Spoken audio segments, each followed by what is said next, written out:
बात उर्दू की हो और जिक्र लखनऊ का ना हो, ऐसा कभी हो ही नहीं सकता। जिस तरह मैंने आपको पिछली वीडियो में बताया कि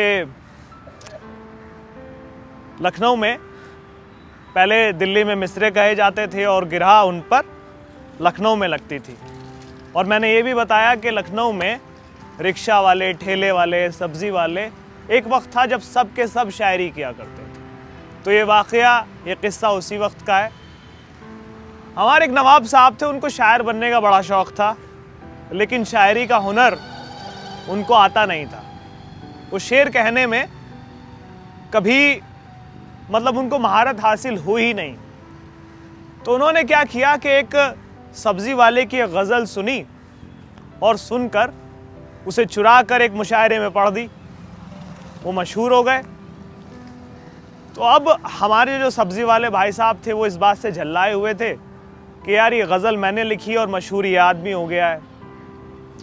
तो देखिए कुदरत भी क्या चीज़ है, रब भी क्या, मतलब रब ऐसे रास्ते बनाता है आपके लिए कि अगर आपके साथ किसी ने बुरा किया है तो रब आपके साथ खड़ा हो जाता है कि मैं तेरा बदला इससे लूँगा। हुआ यही कि उन सब्जी वाले भाई साहब को 3 भाई मिले। उन तीनों भाइयों की एक खासियत थी कि पहला भाई कोई भी बात एक बार सुनता, उसे एक बार में याद कर लेता। दूसरा भाई कोई बात 2 बार सुनता तो उसे 2 बार में याद कर लेता। तीसरा भाई कोई बात तीसरी बार याद करता तो उसे वो याद कर लेता। तो नवाब साहब एक मुशायरे में गज़ल पढ़ रहे थे। वो सब्जी वाले भाई साहब उनको लेकर के पहुंच गए। तो पहला भाई उठा और कहने लगा कि ये गज़ल तो मेरी है। तो मुशायरे में जितने लोग बैठे थे उन्होंने कहा तुम पढ़ के सुना दो फिर। तो भाई ने वो गज़ल पढ़ दी। नवाब साहब झल्ला गए कि यार ये तो मेरी चोरी पकड़ी गई। तो नवाब साहब ने कहा ठीक है कोई बात नहीं, मेरे पास और भी गज़ल है जो मैंने लिखी है। तो नवाब साहब ने दूसरी गज़ल पढ़ी। तो फिर से पहला भाई खड़ा हो गया कि ये तो मेरे भाई की है। तो उन्होंने कहा पढ़ के सुनाओ। उसने पढ़ के सुना दी। उसने पहले नवाब साहब पढ़ चुके थे, फिर ये भाई साहब पढ़ चुके थे, तो दूसरे वाले को 2 बार सुन के याद हो गई। उसने भी 2 बार में पढ़ दी।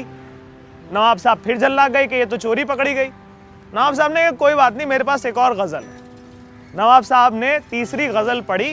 वो फिर से भाई साहब खड़े हो गए कि ये तो मेरे तीसरे भाई की है। तो उन्होंने कहा अच्छा सुनाओ। तो पहले भाई ने पढ़ी एक बार, फिर दूसरे ने पढ़ी, फिर तीसरे ने पढ़ी। तो इस तरह नवाब साहब की चोरी पकड़ी गई और नवाब साहब वहाँ से जलील होकर रुखसत हुए। बहुत बहुत शुक्रिया। हमारे चैनल को सब्सक्राइब करना, शेयर करना, हमारी वीडियो को कमेंट करना और लाइक करना बिल्कुल ना भूलें। और बहुत बहुत शुक्रिया। अगली वीडियो में फिर मुलाकात होगी। तब तक के लिए अपना ख्याल रखें। मैं हूँ हसन पीरज़ादा।